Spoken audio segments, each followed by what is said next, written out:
After my husband Roger Wilson vanished without a trace, he left behind nothing but a mountain of debt, and a baby girl crying in my arms.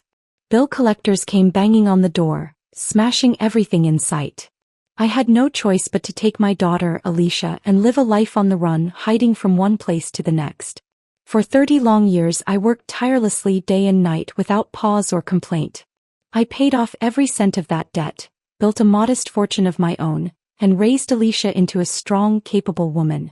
I watched her build a life for herself, start a career, and finally settle down. Just when I thought I could finally enjoy a peaceful retirement, a video landed in my inbox and shattered everything I thought I knew. There he was, Roger, the man who disappeared from our lives. Sitting beside him was Eva, the woman who once tore my family apart. And there, nestled affectionately in Eva's arms, was Alicia, my daughter, calling her Mom with the warmth and tenderness I'd once believed was reserved for me. I had been planning to use my savings to buy Alicia a new house. But now, there's no need. A home built on lies and betrayal isn't one I want to be part of anymore. At midnight, Alicia finally came home with her husband Alexander and their daughter, Emma. I heard the noise outside as they walked in. Moments later, Alicia knocked on my bedroom door. "Mom, are you still up? Emma's hungry. If you're not asleep yet, could you fix her something to eat?" I had been waiting all evening. I had good news I couldn't wait to share with them. As I responded to Alicia and started getting out of bed to put on my shoes, my phone buzzed on the nightstand. Without thinking, I picked it up. It was a message from my longtime friend, Maria. "I ran into them today, you have to know." Right after the message came a sudden video clip. Before I could even take a closer look, my thumb accidentally hit the screen and the video started playing on its own. On the screen was Alicia, who was supposed to be working late, snuggled up in another woman's arms, looking tender and at ease. Then I saw the woman's face, and the man sitting beside her. My chest tightened. My pupils contracted. The phone slipped from my hand and fell to the floor as I gasped for air, pressing my hand hard against my chest. Even though time had etched lines onto his face, I recognized the man immediately. Roger Wilson, my husband who had vanished more than 30 years ago. And sitting next to him was Eva, the woman he once pined for but never had. No matter how old he's gotten, I'd know that face even if it were reduced to ashes. Roger, who abandoned me and our daughter to run from his debts, who disappeared from our lives without so much as a backward glance, had reappeared in the most brutal way imaginable. But what shook me even more was how familiar Alicia looked with them in that video. As if she'd known all along. What was going on? Why was she so comfortably leaning against Eva, of all people? My mind went blank. My chest felt unbearably heavy, and my heart was pounding faster by the second. Outside the door, Alicia noticed I still hadn't come out. Hearing movement inside, she pushed the door open. "Mom, if you're awake, come on. Emma is starving." She didn't finish the sentence. Her eyes fell on the phone lying on the floor, its screen still lit. The video was paused on the exact moment Alicia looked at Eva and called her Mom. I took a deep breath, picked up the phone and held it out to her. "Care to explain this? And don't tell me that man isn't your father." 30 years ago, after Roger racked up massive debts, he abandoned me and our 1-year-old daughter without warning, disappearing into thin air to escape the creditors. Over the years I tried to find him, but he only ever contacted us when he felt like it. An occasional letter with no return address, a vague update before vanishing again. The debt collectors couldn't find Roger, so they came after me instead, insisting I was responsible since the loans were taken after our marriage. I spent years paying for his mess. And in the past decade there hadn't even been a whisper from him. I had assumed he was dead. But now here he was, alive and well, back in my daughter's life, parading around with the very woman who had once torn my family apart. It felt like a slap in the face. If Roger had even an ounce of responsibility in him, he would never have walked away from his wife and child for over 30 years. I will never forget those years. The relentless knocking on my door, the threats, the fear, the humiliation. Those days still haunt me. They always will. Alicia, realizing there was no way to hide it any longer, finally came clean. But her tone, casual, almost indifferent, made it sound as if everything was perfectly reasonable. "Mom, I only recently got back in touch with Dad. It's been so many years. Whatever happened between you two, can't you leave me out of it? He said he didn't have a choice when he left. He regrets abandoning me and wants to make up for lost time. We just didn't tell you because we knew you'd get upset. The way she said it like it was no big deal made me question myself. Was I overreacting? Was my anger misplaced? Had she really forgotten what our lives were like after her father left? When Roger disappeared, I was still out of work. I'd quit my job while pregnant and hadn't gone back yet. Alicia was barely a year old. The debt collectors came swarming in, demanding money. Money I didn't have because Roger had already drained our bank account before he vanished. They took everything of value from our home. And when that wasn't enough, they kept coming back, barging in, shouting, demanding. When I couldn't pay, they simply camped out in our house, trashing what little we had left, flipping over pots and pans, breaking dishes just to intimidate me. That nightmare lasted for nearly 6 years. I raised Alicia on my own, working 3 jobs just to survive, just to pay off the debt he left behind. It wasn't until Alicia started elementary school that I'd managed to settle most of the major debts. Only then did the house finally feel quiet again. Had she really forgotten all of that? Forgotten how her classmates used to chase her around the schoolyard, mocking her as the deadbeat's daughter? Forgotten those nights when every loud noise at the door sent her into a panic, thinking another debt collector had come to threaten us? Forgotten the tears, the rage, the words she once screamed, that she hated the coward who abandoned us? She must have seen it all on my face. The disbelief, the ache, the fury, because before I could say a word she jumped in. That's all in the past now. And besides, I just want a chance to feel the love of a father again. You can't expect me to give that up, can you? I can't believe it, I muttered to myself. I poured everything I had into raising you, and this is what you have to say? So, all these years your father was missing, he was with Eva Taylor? I lowered my eyes to look at my rough, cracked hands worn from decades of labor and sacrifice. Yet in that video, Eva's hands were soft and well manicured, untouched by a single day of hardship. Mom, Alicia said flatly, as if it were the most obvious thing in the world. Dad and Eva were in love from the start. He only married you because you were pregnant. You were the one who broke up a couple who truly loved each other. If it weren't for you, Dad wouldn't have had to disappear for so many years and miss out on being in my life.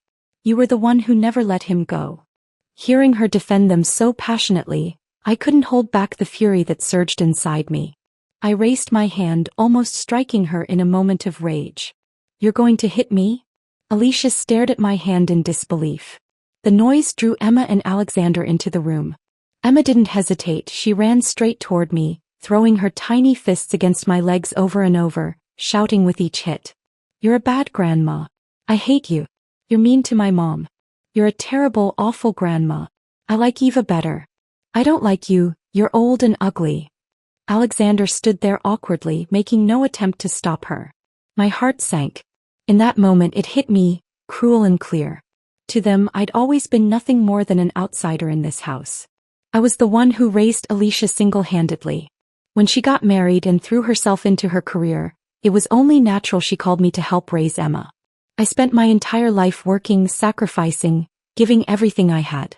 And in the end, I raised 2 thankless souls. I reached out to gently push Emma away. I barely touched her, but she stumbled and fell on her backside, bursting into a dramatic ear-piercing wail.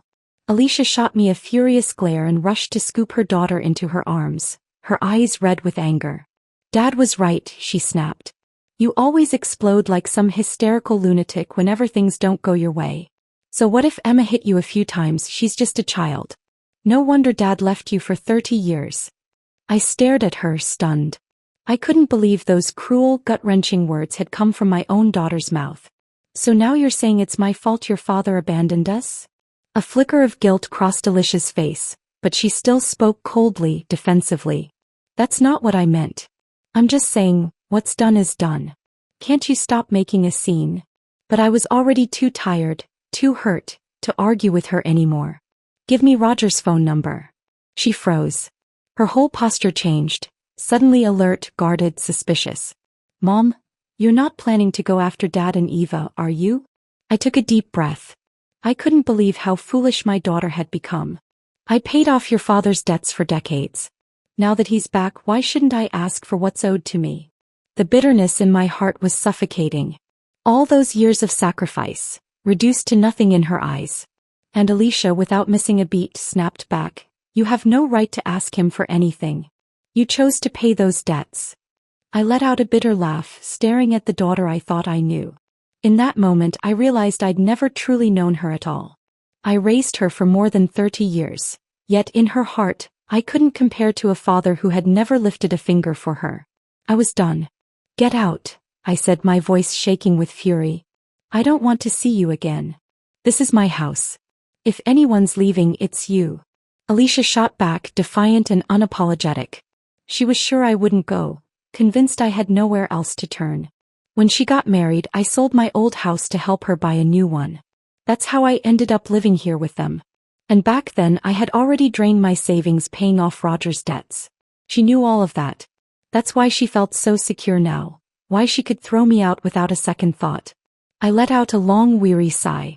Earlier today I had planned to tell Alicia something wonderful when she got home. That all of Roger's debts after our marriage had been paid off years ago. That an investment I'd made a few years back had skyrocketed in value. That not only was I finally debt-free, but I now had more than enough to buy her a bigger house, maybe even a new car. But now none of that mattered anymore. Patricia, don't take it to heart. Alicia was just upset, she didn't mean it. Alexander finally stepped in, trying to smooth things over. He shot Alicia a look, silently urging her to stop. But Alicia couldn't have cared less. She turned her head and scoffed, completely unfazed by the idea that I might actually leave. Where could she possibly go? If I weren't supporting her and letting her stay with us, she'd be just another lonely old woman stuck in a nursing home. I stared at her, hands clenched tight, forcing myself to keep my composure. After a long pause, I spoke quietly with a bitter edge in my voice. Fine. I'll leave. I had struggled my entire life, thinking I could finally spend my twilight years surrounded by family, enjoying the joy of grandchildren. But in the end, all it took was a deadbeat ex-husband and an ungrateful daughter to tear it all apart. My life had become a cruel, twisted punchline in a joke no one was laughing at. I said nothing more. In front of all three of them, people I once considered family, I turned and began packing my things. Not one of them tried to stop me. They just stood there watching as I gathered the pieces of my life into a suitcase. When I was ready to walk out the door, Alicia suddenly called out, "Mom." For a second my heart softened. I almost turned back. After all, she was still my daughter. I had poured everything I had into raising her. What mother could truly stop loving her child? I thought maybe, just maybe, she was going to ask me to stay. I was wrong. I turned around just in time to hear her say, "You can leave, but don't go bothering Dad." The faint smile that had just begun to form on my lips froze in place. I said nothing as I slammed the door behind me. And just as the door clicked shut, I heard their voices from inside. "Babe, are we really letting you mom just walk out like that? What's there to worry about? He's got what, maybe $200 on her? Where's she gonna go? This is just to teach her a lesson. She'll come crawling back by morning." Outside I let out a bitter laugh. So this is what my daughter thought of me. In a way, Alicia wasn't wrong. I really didn't have more than $200 in cash on me. Most months, half of my retirement check went toward helping her pay the mortgage. The rest covered groceries and basic expenses. That night, I ended up checking into a rundown motel for $50 a night. The place was old, the room damp and musty, and the bed creaked with every move. I barely slept. My dreams came in jagged, restless fragments. Memories of the past I tried so hard to bury. In the dream, I was cradling a young Alicia in my arms, begging debt collectors at our door for more time, pleading for mercy. Back then, sleep was a luxury I couldn't afford. I was up before dawn every day, working 3 jobs just to make ends meet. I used to tie Alicia to my back with a cloth sling while I worked, and only when she was old enough for the local daycare did I finally catch a breath. I had clawed my way through those hellish years, paid every cent of Roger's debt. And now, just when I thought the worst was behind me, he reappeared. The image from the video suddenly flashed in my mind again, jarring me awake. I sat up and checked my bank account. Then I saw the calendar alert. My monthly reminder to transfer money toward Alicia's mortgage. I stared at it for a moment, then calmly swiped my finger across the screen and deleted it.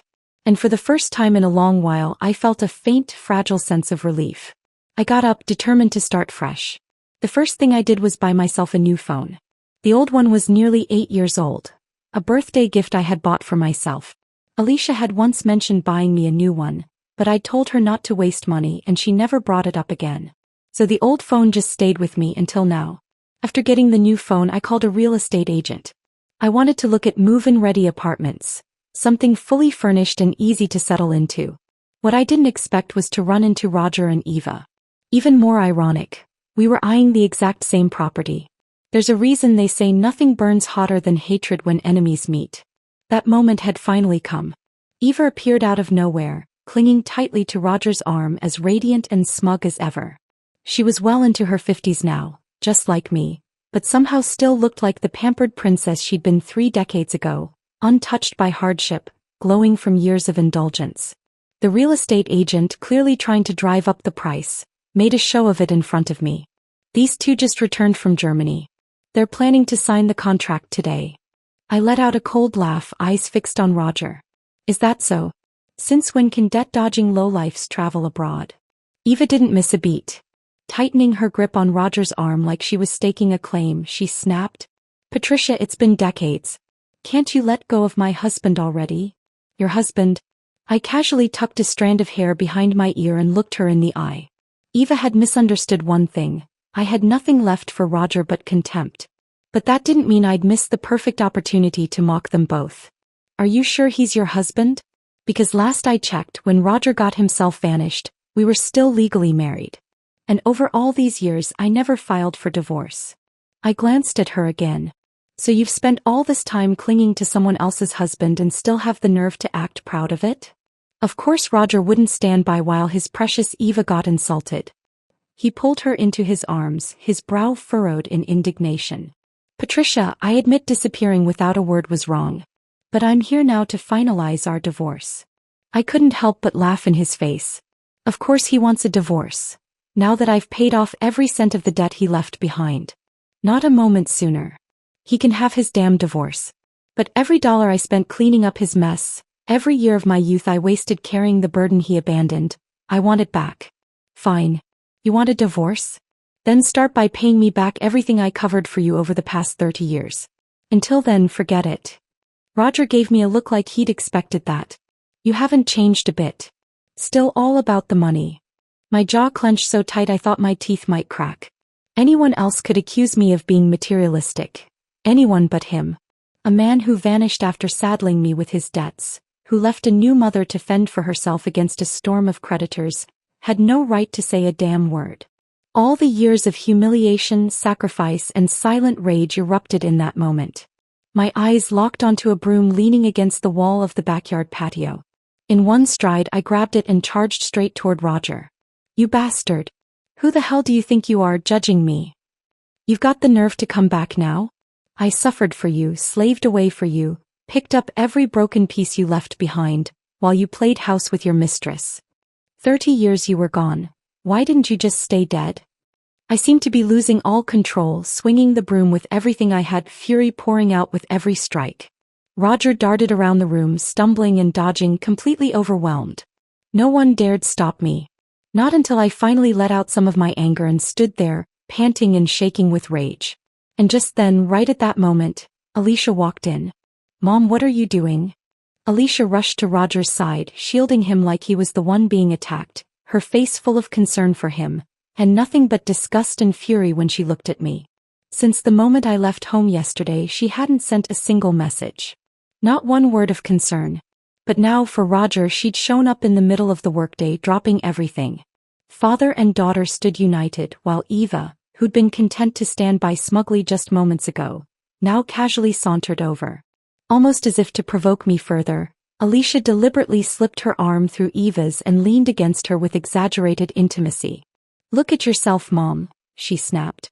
Look at the scene you're making. Eva is so gentle and graceful, and you're acting like some shrieking lunatic. She glanced around the room sharply, then added in a suspicious tone, Did you follow Dad here on purpose just because you found out he was buying this house? Buying a house. Only then did I remember why I was here in the first place. I glanced apologetically at the young real estate agent who'd come along with me. Ignoring Alicia completely, I pulled out my bank card and handed it to the agent. I'll take the house. We can finalize the payment and sign the contract now. And please, kindly ask these irrelevant people to leave my home. The real estate manager blinked, stunned by my decisiveness and apparent wealth. He hesitated, unsure whether to accept the card. Ma'am, don't you want to negotiate the price with the seller first? Alicia let out a laugh, thinking I was bluffing. Mom, please. You barely have $200 to your name. Stop pretending to be some high roller. Don't waste their time. Dad's already planning to buy this place. Eva too looked at me with open disdain. Patricia, all these years and you're still the same, always needing to win, always so obsessed with saving face. I had no intention of telling Alicia about my investments, how they'd surged in value, or that her mortgage was now in danger of default because I wasn't paying it anymore. Instead, I simply pointed at Roger. Of course I have money. Every cent of debt I paid for Roger over the years. I remember it all. If he wants a divorce, he can pay me back first. The young agent beside me, clearly uncomfortable with how they were treating me, chimed in on my behalf. If they were never legally divorced, she could file a claim and demand compensation for all those years of marital assets. Eva's face flushed red, then pale, her expression flickering between embarrassment and disbelief. She turned to Roger with a look full of silent pleading. Let's see how much he really loves her. Enough to keep her without a name, without a title? But before Roger could say a word, his daughter jumped in to defend him again. Mom, please stop. We're family. Why do you have to talk about money? Can't you think about me for once? I laughed, cold and sharp. I wanted nothing more than to crack her head open and see what kind of garbage was rattling around in there. Roger, to his credit, still had some shred of dignity left. Seeing Eva's pleading expression, he finally pulled a check from his pocket and held it out to me. I know I owe you. This is a check for $1 million. Consider it my way of making things right. Alicia looked like she was about to say something, but the moment her eyes landed on that check, she fell silent. I knew exactly what she was thinking. She was already calculating how much of that money she could get her hands on. Thinking I'd take the check and, like before, funnel every penny back to her. I didn't give her the chance. I took the check without a word, turned to the agent and said, "Go ahead. Let's process the payment and sign the paperwork." Then I turned to the rest of them. What are you still standing here for? Waiting for me to throw you out? Roger gave me a look, then sighed. Patricia, let's go to the courthouse next week and make the divorce official. I didn't respond. He didn't know that 10 years after he disappeared, I'd already gone to court and filed for divorce under presumed death. Legally speaking, I wasn't divorced. I was widowed. I gave a half-hearted nod just to brush Roger off, pretending to agree. Once he and Eva left, Alicia, realizing I had no intention of talking to her, turned around and walked away too. Though the apartment was fully furnished and ready to move in, there were still plenty of essentials that needed to be bought. Thankfully, the young real estate agent who'd helped me earlier stayed behind and took care of everything, running around with me from room to room helping unpack and organize. By the time everything was finally in place, it was already past midnight. Watching her drenched in sweat, working tirelessly without complaint, I felt a pang of guilt. She was about the same age as my daughter, and yet, what a world of difference. How did I end up raising such an ungrateful child? I asked the young woman for her contact information and told her to give me a bank account number so I could transfer her an extra $1,000 as a thank you. But she firmly refused. Said her commission was more than enough and that she couldn't accept any more. I insisted, but she wouldn't budge. Eventually I gave up. After seeing her off, I took a long shower and finally stretched out on the new Simmons mattress I'd just bought. It was soft and plush, far more comfortable than the old worn-out bed I'd slept on for years. For the first time in a long while, I slept deeply. No dreams. Just peace. The next morning I was jolted awake by a loud, relentless banging at the front door. So loud it sounded like someone was trying to punch a hole straight through it. I didn't open it right away. Instead, I peered through the peephole. There they were, Alicia, Alexander, and little Emma, standing at my door with several suitcases and bags in tow. Mom, is this really going to be our new home? Emma asked sweetly, eyes wide with wonder. Alicia knelt down and gently stroked her hair. Of course it is, baby. This is Grandma's house. And from now on it'll be ours too. Emma looked a little puzzled. But, Mommy, didn't you say you don't like Grandma? Why are we living with her now? Alicia's expression froze for a second. Then she quickly cupped her hand over Emma's mouth and lowered her voice. You can't say that in front of your grandma, okay? And besides, I'm her only daughter. All her money will be mine eventually. Why should she live in this big house alone while we squeeze into that tiny old place? Even through the door, her words made my stomach turn. I didn't open it. Instead, I calmly picked up the phone and called the villa's property management office. Hello, there are some strangers loitering outside my door trying to force their way in. Please send someone to remove them, and make sure they're never allowed onto the property again. Within minutes, security showed up.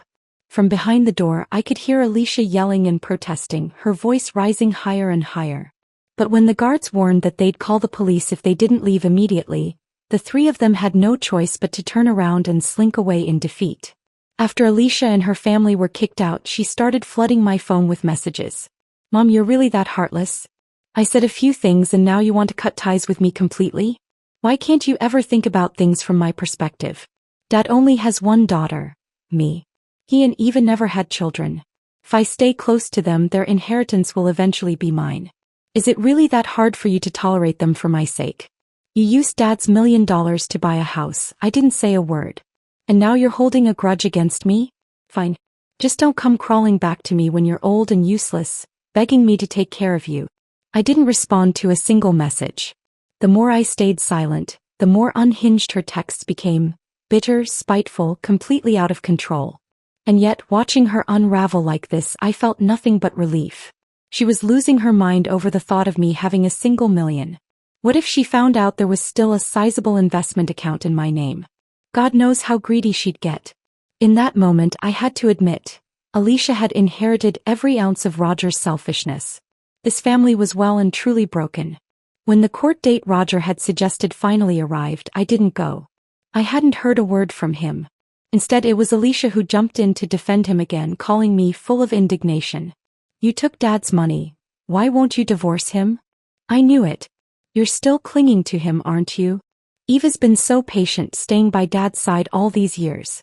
She just wants to be acknowledged. Is that so wrong? I held the phone away from my ear, afraid I'd snap and end up hurling my brand new phone at the wall. I waited until she finally ran out of breath, then responded coldly, Alicia, did all those years I spent raising you completely fry your brain? You think Eva has it rough? What about me? Have you already forgotten how you were humiliated as a child? Mocked for being the daughter of a deadbeat? Forgotten how we never had a single peaceful day in those years? While your father lived a carefree life with his mistress, I was the one paying off every cent he owed, working myself into the ground, raising you on my own. You really think that was easy? She was quiet for a few moments on the other end. But her voice came back, still full of resentment. But that's all in the past, isn't it? No matter what, he's still my father by blood. Eva is kind, she's just trying to keep the family together. What's so wrong about wanting that? That was it for me. The last straw. I laughed coldly. Kind?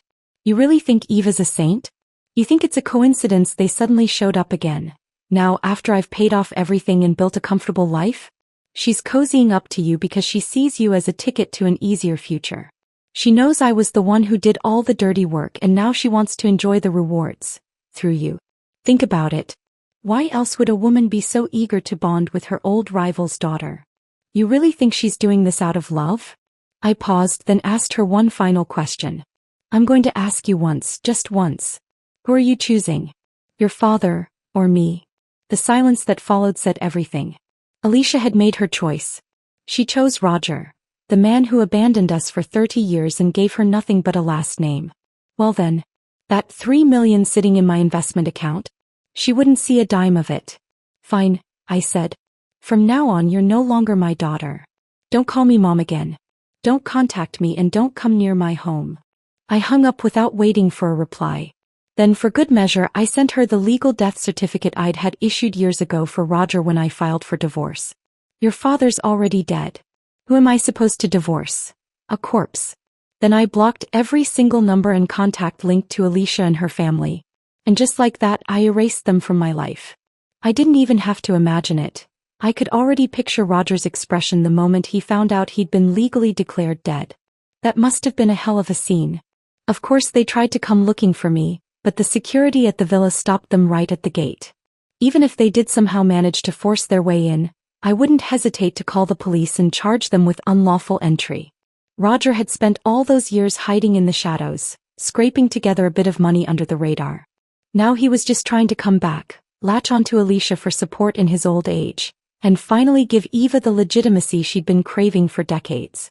But he was dead, at least on paper. And until that status was reversed, forget buying a house. Even just functioning in society would be a problem. What I truly didn't expect, though, was the extent to which Alicia would go to please him. Word of me moving out of Alicia's house spread fast. Our old neighbors were all talking about it. Most of them looked down on Alicia now, calling her a thankless leech, and many still kept in touch with me out of respect and kindness. So naturally, I heard everything about what was happening on their end. Turns out, since Roger couldn't purchase a home under his current dead status, Alicia invited him and Eva to live in her place. Maria, my old neighbor, called me the second she found out. Alicia is unbelievable. If she were my daughter, I swear I'd have disowned her by now. Patricia, don't let it get to you. Just treat her like she never existed. You're better off without her, truly. I assured Maria I was fine, made some small talk to lighten the mood, and hung up. Alicia really had no shame, bringing them into her home like that. Let her enjoy the consequences of her choices. When she finally realizes what she gave up, it'll be far too late. What she doesn't know is that Roger still had an outstanding debt of nearly $1 million from years ago. A personal loan that legally I was never responsible for repaying. That debt had remained dormant all this time. So, of course, I did the responsible thing. I kindly informed the creditors that Roger, the infamous runaway debtor, had resurfaced. After that, I hired an attorney and finalized my will. Everything I own, my savings, my properties, will be handed over to a charitable trust after my passing. It will be managed professionally and donated to those in need. Alicia won't see a single cent. Once all that was settled, I booked myself a luxury travel package and set off on a months-long journey across the country. I'd spent my entire life sacrificing for others. First paying off debts, then raising Alicia, then helping care for Emma. I worked endlessly, never pausing to live for myself. Now, at nearly 60, I finally had nothing and no one left to hold me back. So I made a promise to myself. I would no longer live in service of anyone else's needs or expectations. From now on, my life was mine alone. With money and time on my side, I did whatever I pleased. I traveled from coast to coast, saw breathtaking landscapes, and realized just how vast and beautiful life could be. I used to think my world revolved around my little family, that I would spend my twilight years helping Alicia, cleaning up after her life. What a joke that had been. On my journey, I met people just like me, strong women who had also been betrayed by ungrateful children. They too had chosen freedom over frustration, and we laughed, shared stories, and enjoyed life together. After 3 months, I finally returned home, exhausted but fulfilled. Age was catching up to me, and all the travel had left me a little worn out. The first thing I did upon returning was schedule a full medical checkup. Time to start taking care of myself for real. But just as I was heading into the hospital, I ran into Alicia. She stormed up to me, blocking the entrance, her face twisted with rage, not caring who was watching. "Mom, why didn't you tell me Dad's debts weren't paid off? You took his money, how could you? Do you know what kind of mess this has caused? Those people came straight to our house. What's Alexander supposed to think of me now? What does he think of Dad? And now, I want you to take that $1 million and use it to put the house in your name so we can all live together again. If you do that, I'll let the past go, we'll call it even." Unbelievable. She really thought she could just waltz back into my life, reassign my assets, and write off everything she did like it was nothing. She wanted that money. Over my dead body. Alicia, you made your choice. You and Roger are a family now. I told you already, I no longer have a daughter. Even as I faced the daughter I once held so dearly, I forced myself to stay calm. She wasn't worth my anger, and I had no intention of letting her drain another ounce of my energy. She faltered the moment she saw my indifference. Her confidence, the arrogance she always wore like armor, suddenly cracked. Because deep down she'd always believed I would never truly abandon her. That was the root of her boldness. The cruel words, the betrayal, the manipulation. She never feared the consequences. In her mind, I'd always be the mother who forgave, who folded, who crawled back after every fight, simply because I had only one daughter. But I'd already let that go. She was 30 years old now, married with a family of her own. I had fulfilled every duty a mother could. And judging from her selfishness and greed, I no longer had the illusion that she'd ever care for me in my old age. If one day I really did grow too old to manage, I'd simply take my money and check into the finest retirement home I could find. Mom, her voice softened. I'm sorry, okay? I was wrong. I shouldn't have picked a fight with you over Dad. Please don't be angry anymore. Forgive me, will you? She said all the right words, but there wasn't a trace of guilt in her eyes. None. Just calculation. And let's be clear, I never said she couldn't reconnect with Roger. That was her own projection, her own guilt, her own paranoia. What I couldn't accept was how easily she could tell me to get out of her house. How quickly she could wrap her arms around the woman who shattered our family as if I, her mother, had never existed. You're not the one who's wrong, I said quietly. The mistake was mine for not raising you better. She flushed with embarrassment, her expression twisting with frustration. I knew what she was thinking. Why isn't she forgiving me? Why isn't this playing out like it always has? She thought one apology would be enough. That I'd fall right back into my old role. Humble, forgiving, desperate to patch things up. But I wasn't that woman anymore. I sighed, then decided it was better to lay everything on the table. Let me make it simple for you. Even if I forgave you, you still wouldn't get a dime. I've already written my will. Every dollar, every property I own will go to charity after I die. It'll fund education for underprivileged children, kids who actually deserve a chance. So if you've got time to chase after my money, maybe put it toward doing something meaningful with your life. And as for your precious father, that $1 million he gave me? That was my rightful compensation. I'm not giving it back, not now, not ever. And don't forget, he still has over $1 million in debt. That's his personal responsibility, not mine. He wanted to buy a mansion, didn't he? Let's see if he's really as rich as he claims. Surely a successful man like him wouldn't be scrambling over a few $100,000, right? Alicia's face went pale the second I mentioned the will. You wrote a will? Who said you could do that? How could you be so selfish? Mom, why are you doing this to me? That's still my father's money. It should have been mine in the end. You're just hoarding it to make me suffer. She was practically shrieking, like I'd robbed her of something she was entitled to, like I was some heartless villain, instead of the mother who had sacrificed everything for her. Think whatever you want, I said flatly. I was done wasting breath. I'd waited weeks for this appointment at one of the top private hospitals in the city. If I didn't check in soon, I'd miss my slot entirely. I brushed past her and walked toward the entrance, not even glancing back. Alicia stood there, fuming, stomping her foot in frustration, but all she could do was glare at my back as I walked away, calm, composed, and finally free. By the time I finished my full-body checkup, the sky had already begun to darken. Thankfully, nothing serious showed up, just years of accumulated fatigue and internal strain that needed time, rest, and proper care to heal. When I stepped out of the hospital, Alicia was long gone from where she had been earlier.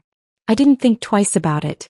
I assumed now that everything had been made perfectly clear she would finally give up. But I underestimated her persistence. This time she brought Emma along, thinking that a child's presence might soften me. Since they still couldn't get past the gates of the villa community, they waited outside, hoping to intercept me. Grandma, I missed you so much. Emma's sweet little voice rang out the moment she saw me. She smiled brightly and came running toward me, arms outstretched. But that smile, the same one I'd once found so endearing, now only reminded me of the day she screamed how much she hated me, parroting her mother's disdain. I didn't respond the way they expected. Instead of opening my arms to catch her, I quietly shifted to the side. Emma stumbled forward, missing her mark, nearly falling. She turned to me in confusion, clearly startled. Maybe she was too young to understand what had just happened, or maybe she'd simply forgotten all of Alicia's rehearsed instructions. And then, as expected, the mask fell. She burst into tears and screamed, no longer pretending to be sweet. Bad grandma. I don't like you. I hate you. I never want to see you again. Alicia rushed to her side, quickly covering her mouth, forcing a smile at me. Mom, she's just a kid, she doesn't mean any of that.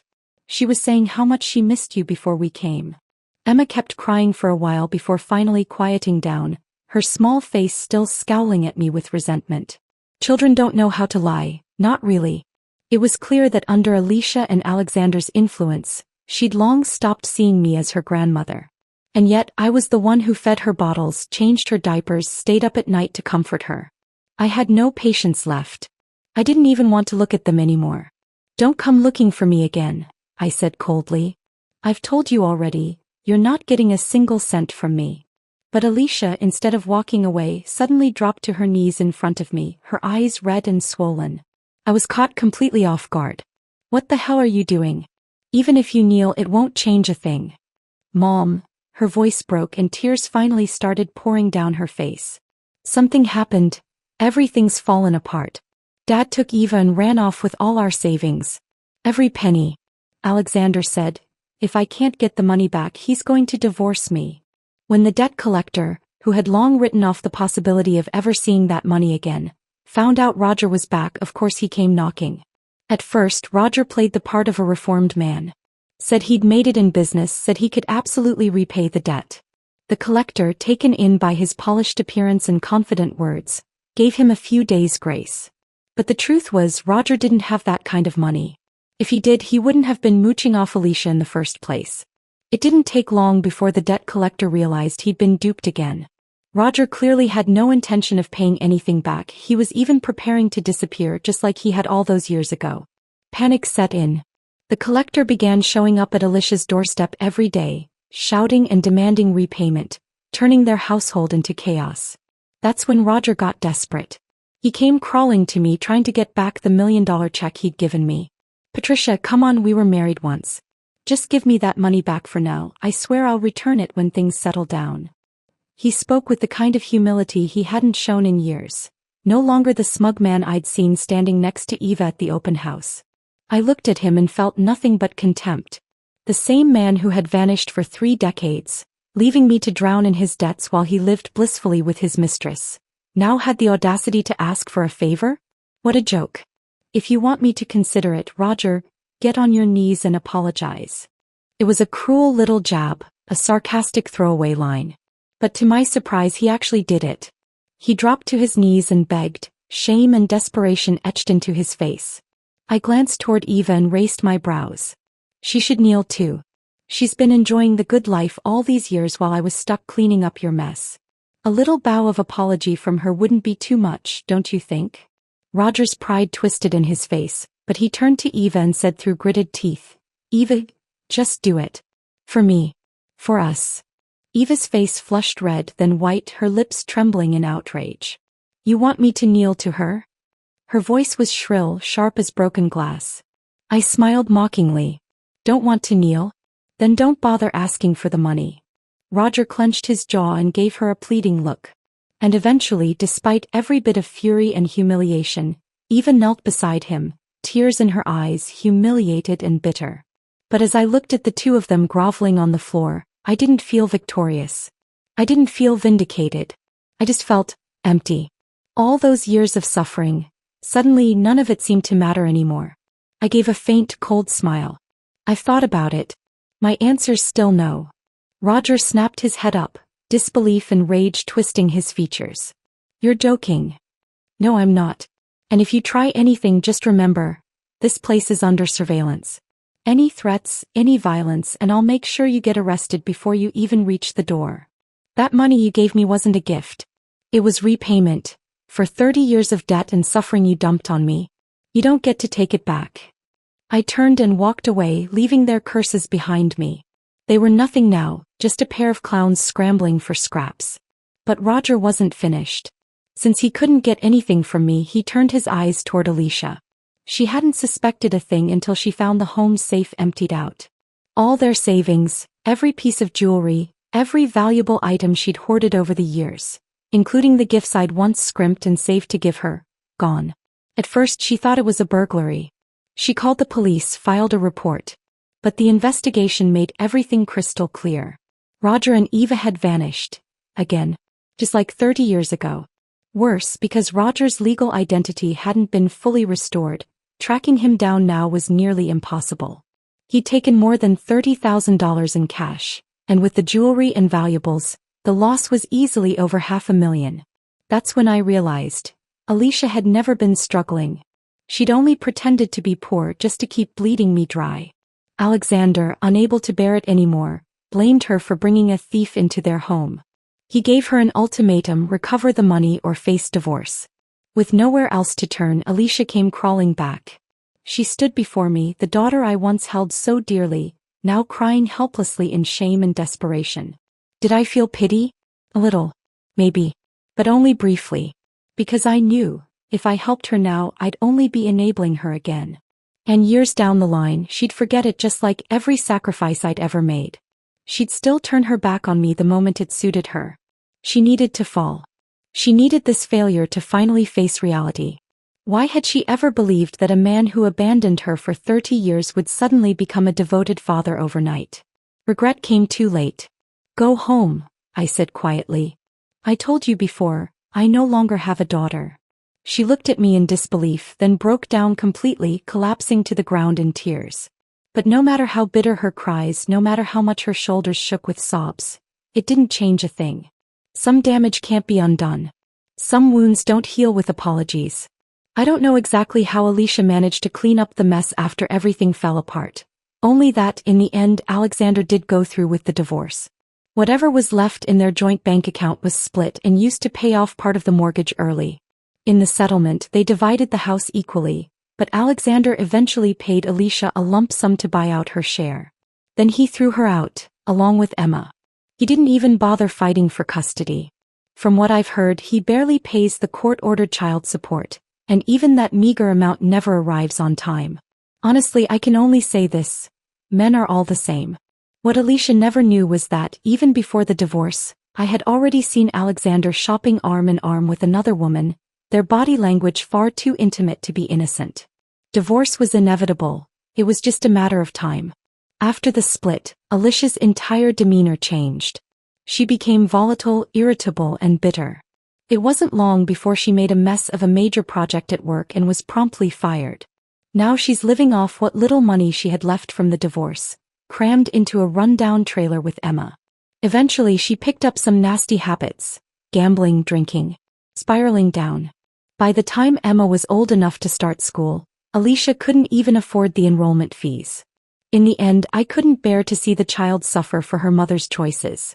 I contacted a nearby school and quietly prepaid several years of tuition for her, anonymously.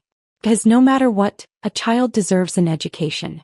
Of course, Alicia never knew it was me who made that possible. I made sure of that. Yes, I softened again. I admit it. But I promised myself that was the extent of it. No more. If Alicia can't pull herself together after all this, then no one, not even her own mother, can save her. As for Roger and Eva, there's finally some new information from the police. Turns out their so-called business ventures, over the years, were far from legitimate. It didn't take long for the truth about Roger's so-called business success been brought out to surface by the police. Turns out the money he'd made over the years wasn't earned honestly. It was stolen. Roger had been running small-scale scams in different states, cleverly staying just below the radar. Identity theft, fake investment schemes, fraudulent contracts. He was a con artist in every sense of the word. That's how he'd managed to fund his fleeting life of luxury with Eva. But this time he wasn't so lucky. With both the debt collector and Alicia filing police reports, the authorities finally connected the dots. His name started showing up in old case files. Witnesses came forward. Patterns were matched. And the web of lies he'd spun for years finally unraveled. His crimes were no longer hearsay, they became hard evidence. Eva wasn't just a passive bystander either. She had helped him launder money, kept records hidden, and even posed as a business partner in some of the operations. When the investigation concluded, she was found guilty as an accomplice and charged with aiding and abetting. Both of them were sentenced, Roger for multiple counts of fraud, Eva for conspiracy and obstruction. They'll be behind bars for a long time. Meanwhile, Alicia hit rock bottom. She had no idea where to turn, no one left to lean on. But then something shifted. She saw Emma start school, a miracle made possible by an anonymous benefactor. She never found out it was me, and I never intended to tell her. But perhaps that act alone lit a spark in her. She began to believe, maybe for the first time in years, that someone up there was giving her a second chance. Alicia stopped drinking. Stopped gambling. Slowly, painfully, she picked herself up. She started working part-time jobs, one after another. Cleaning offices, stocking shelves, answering phones. There was no pride in it, just a quiet determination to stand on her own feet again. And every few weeks, a letter would arrive in my mailbox. They were always from her. She never asked for forgiveness again. She never begged to be welcomed back. She just wrote small, honest letters filled with apologies, reflections, and regrets. I read them all even when I wasn't sure I wanted to. In time, the anger inside me softened. I couldn't pretend nothing had happened. I couldn't erase the pain. But I could choose to let go of the weight it left behind. So I contacted my lawyer and amended my will once more. A separate trust would be created, $200,000, to be released gradually after Emma is accepted into college. Monthly installments only, carefully managed. A quiet offering, not for Alicia but for the future her daughter still deserves. I never told her. I don't plan to. But I hope one day she'll understand, not everything I did was out of resentment. Some things were just love, buried beneath years of disappointment. As for me, I finally have peace. My days are my own now, simple, quiet, joyful. I garden in the mornings, take painting classes on weekends, and plan little trips whenever I feel like it. No one to serve. No one to answer to. Just me and the gentle comfort of a life I built with my own two hands. I don't know what the future holds, but I no longer fear it. For the first time in decades, I feel free. And deeply, truly grateful.